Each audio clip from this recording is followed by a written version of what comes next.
ikan terus. Oke, sekarang kita akan bahas lebih lanjut lagi. Sekarang membahas masalah perawatannya. Tadi kan di awal aku katakan bahwa ikan cupang itu secara ekor ya dibagi menjadi dua sederhananya. Ekor panjang dan ekor pendek. Nah, sekarang kita mulai dari yang ekor pendek dulu aja.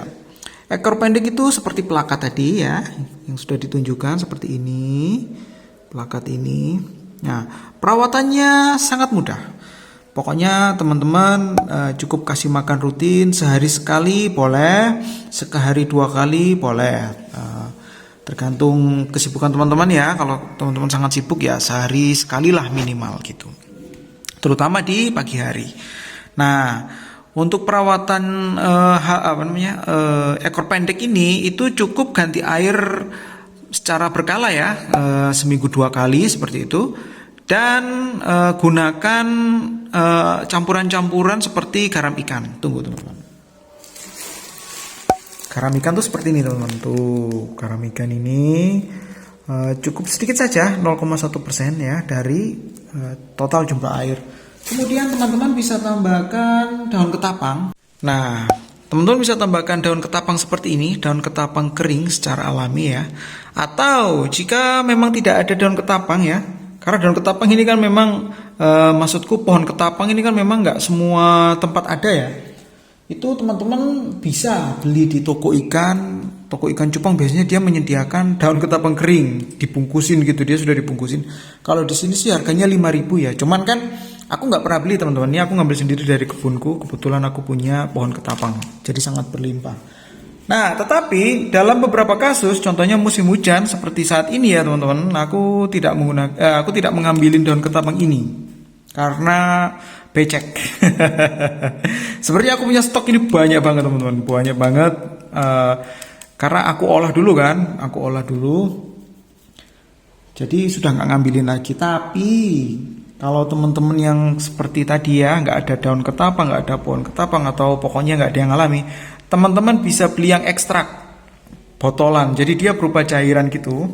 Hampir seperti ini teman-teman, hampir seperti ini. Nah, hampir seperti ini. Cuman ini bukan ekstrak ketapang ya.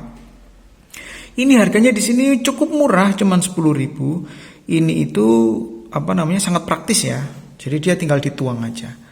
Nah, atau teman-teman bisa menggunakan ini. Ini adalah ekstrak kayu secang. Tuh, ini fungsinya teman-teman. Nah, sebenarnya ekstrak ketapang sama ekstrak secang itu hampir sama fungsinya gitu loh. Cuman ada yang mengatakan bahwa ekstrak secang ini dia akan berpengaruh pada warnanya akan lebih cerah. Tapi jujur ya, aku sendiri belum membuktikan itu ya.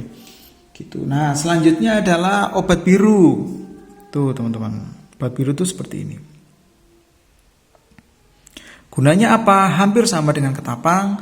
Dia adalah antiseptik ya. Dia adalah membunuh jamur, membunuh bakteri seperti itu. Nah, biasanya obat biru ini itu aku gunakan ketika ikan itu mempunyai tanda-tanda khusus. Kayak contoh, yang biasanya makannya lahap menjadi tidak lahap.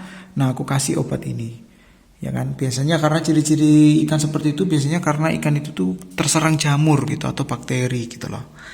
Nah, biasanya tak kasih obat biru itu. Ada lagi sebenarnya obatnya akriflavin. Itu warnanya kuning gitu. Semuanya hampir sama.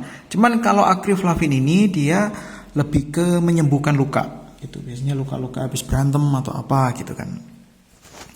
Oke, itu untuk ekor pendek ya. Jadi mudah, sederhana seperti itu. Bahkan ekor pendek ini ya teman-teman, kalau teman-teman kayak kelupaan ganti air atau malas ya, kebanyakan sih malas ya.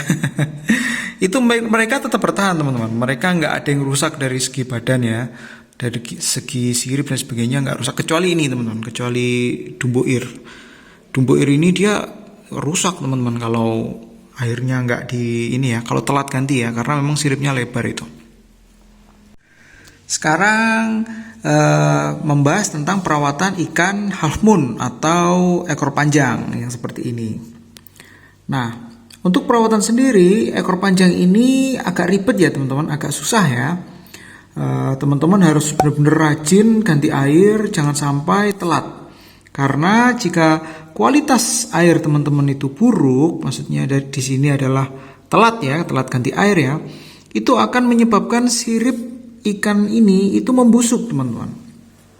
Jadi secara perlahan bakteri akan memakan sirip ini. Nah, jadi lama-lama nanti kalau bahasanya itu buntung, nanti ekornya itu tiba-tiba habis gitu loh, kayak dimakan sesuatu, gripis gitu.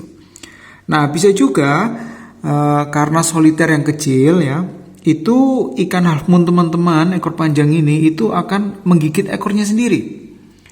Terutama ketika dia lapar ya. Jadi sangat tidak disarankan teman-teman memelihara ikan half moon ini di soliter yang kecil. Contohnya seperti ini. Ini soliter yang kecil ya, tidak disarankan untuk teman-teman. Sebenarnya ikan-ikanku ini yang half moon ini itu ada di soliter besar, ukuran 4 liter. Aku taruh sini karena untuk syuting aja sih sebenarnya gitu. Jadi untuk teman-teman yang memilih untuk half moon sebagai peliharaan teman-teman, tolong diperhatikan itu tadi ya. Pergantian airnya harus benar-benar tepat waktu supaya tidak ada bakteri yang menempel di sirip ikan yang akhirnya membuat sirip ikan menjadi busuk. Kedua, ukuran soliter teman-teman, ukuran wadah teman-teman harus besar, harus memadai, jangan sempit ya. Karena ikan rawan akan menggigit ekornya sendiri, terutama ketika dia kelaparan. Nah, kesulitan lagi yang lainnya adalah ekornya itu mudah sobek teman-teman. Seperti contoh, ketika teman-teman ingin mengganti air, ikannya teman-teman serok, nah itu rawan menjadi sobek. Makanya kebanyakan yang memelihara half moon itu dia siasati dengan menggunakan centong. Menggunakan centong yang untuk biasanya masak itu loh teman-teman. Jadi ikannya diambil menggunakan centong pelan-pelan supaya ekornya tidak sobek.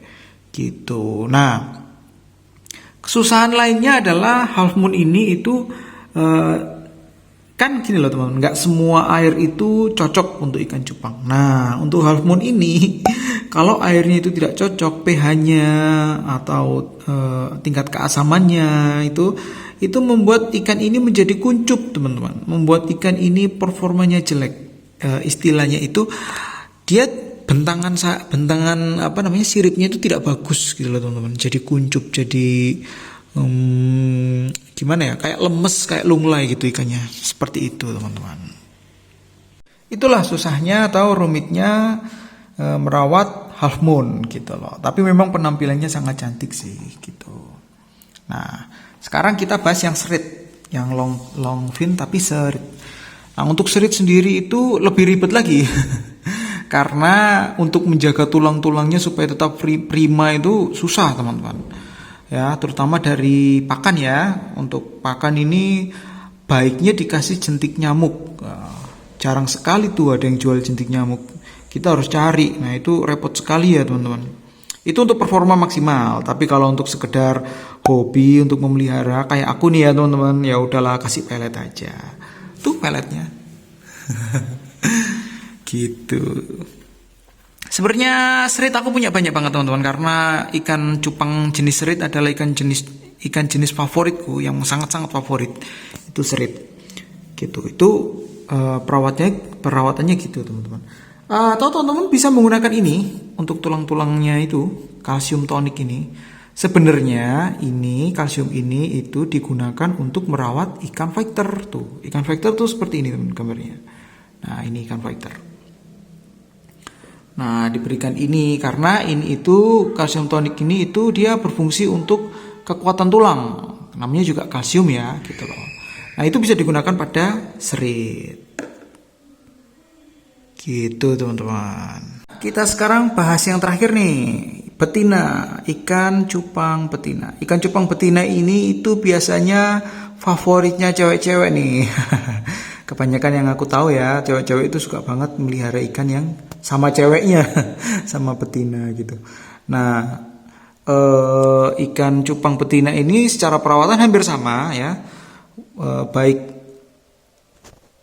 ekor panjang ataupun ekor pendek. Tunggu teman-teman, ini kok buram ya.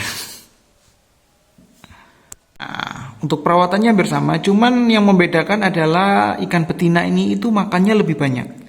Jadi katakanlah ya, ini sebagai perbandingan aja contoh. Kalau teman-teman memberi makan ikan jantan itu satu, nah ikan betina itu teman-teman kasih dua gitu. Jadi 2 kali lipat lah. Dia makannya sangat banyak memang dibanding ikan jantan. Itu saja sih perawatannya. Kalau untuk campuran air dan sebagainya sama, semua sama. Tapi khusus ya ini khusus. Kalau teman-teman ingin mengawinkan ikan ya, ikan ngebreed gitu istilahnya. Ikan betina ini itu treatmentnya memang agak lebih diperhatikan ya, terutama seperti ganti air sering-sering supaya dia tidak stres. Kemudian kasih makan makanan yang banyak, terutama yang bergizi ya, seperti contoh cacing sutra. Itu akan istilahnya reproduksinya akan baik lah, akan bagus sehingga telur-telurnya itu semakin banyak di dalam perutnya. Nah, akhirnya dia akan siap dikawinkan. Hasilnya maksimal gitu loh, hasilnya banyak gitu loh telurnya nanti. Gitu teman-teman. Oke teman-teman, jadi itu tadi cara merawat ikan yang berekor panjang dan cara merawat ikan yang berekor pendek. Memang keduanya itu berbeda teman-teman, tapi sebenarnya hampir sama sih. Hanya kalau yang ekor panjang itu kita merawatnya lebih intensif, lebih dikasih kesabaran lah, seperti itu.